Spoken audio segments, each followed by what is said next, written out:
दोस्तों, आज हम एक बार फिर आपके बीच लेकर आए हैं एक प्रेरणादायक कहानी, गौतम बुद्धा मोटिवेशनल स्टोरी, जिनको सुनकर आप कभी भी ईश्वर खोजने के लिए नहीं भटकेंगे। अगर स्टोरी आपको अच्छी लगे तो नीचे कमेंट करके जरूर बताएं।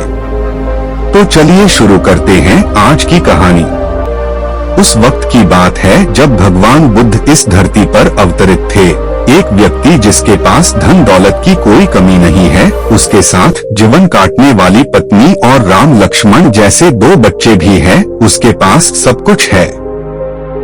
फिर एक दिन उस व्यक्ति के मन में भगवान को पाने की लालसा जगी। उसने सोचा कि मैंने बहुत सारा धन कमा लिया, अब कभी धन की कमी नहीं आएगी, पर मेरे पास ईश्वर नहीं है, मुझे ईश्वर के दर्शन करने हैं।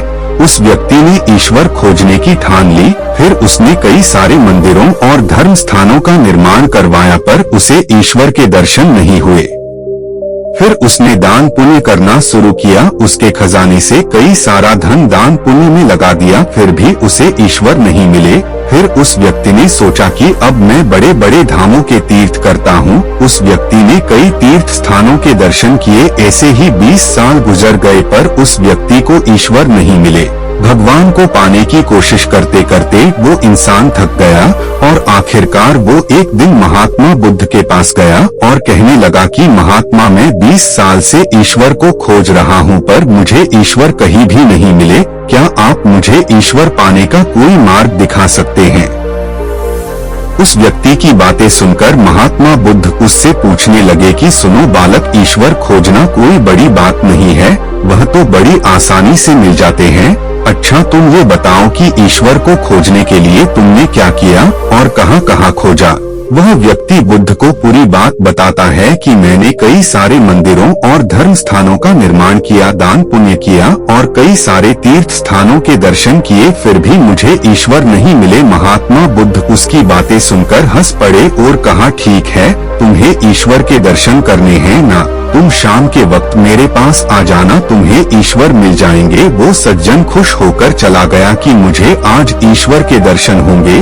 फिर कुछ देर बाद संध्या होने को आई, पर महात्मा बुद्ध संध्या होने से पहले कुछ ढूंढने लगे हैं। शिष्यों ने आकर पूछा कि गुरुजी, आप क्या ढूंढ रहे हैं? महात्मा बुद्ध ने बताया कि मेरे पास एक कीमती मोती था, परंतु वो कीमती मोती खो गया है, उसे ही ढूंढ रहा हूँ। महात्मा बुद्ध की बात सुनकर शिष्य भी उस मोती को ढूंढने में लग गए। सभी मोती को ढूंढ ही रहे थे कि इतने में वह व्यक्ति भी वहां पहुंच गया। उसने देखा कि कुटिया के बाहर महात्मा बुद्ध और उनके शिष्य कुछ ढूंढ रहे हैं। उस व्यक्ति ने बुद्ध के पास जाकर पूछा कि गुरुजी, आप सब क्या ढूंढ रहे हैं? महात्मा बुद्ध ने बताया कि मेरा कीमती मोती खो गया है, उसे ही ढूंढ रहे हैं।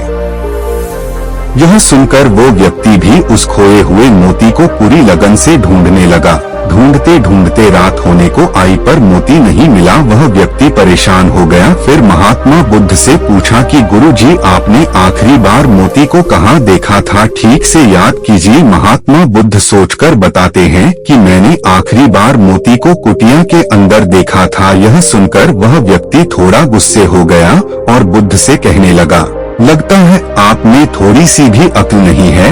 अगर मोती आपकी कुटिया के अंदर गुम हुआ है तो कुटिया के अंदर ही मिलेगा ना, बाहर थोड़ी मिलेगा। आप सब व्यर्थ में बाहर इधर उधर ढूंढ रहे हैं और मुझे भी अपने साथ ढूंढा रहे हैं।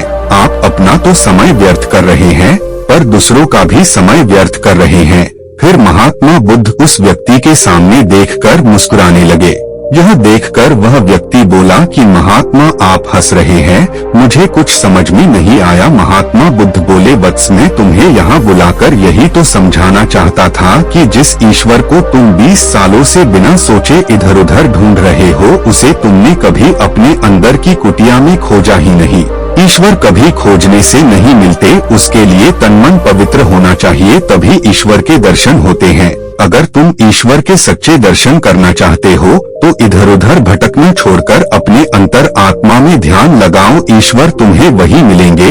अपने अंदर के ईश्वर को तुम देख लोगे तो हर जगह हर इंसान में तुम्हें बस ईश्वर ही दिखाई देंगे।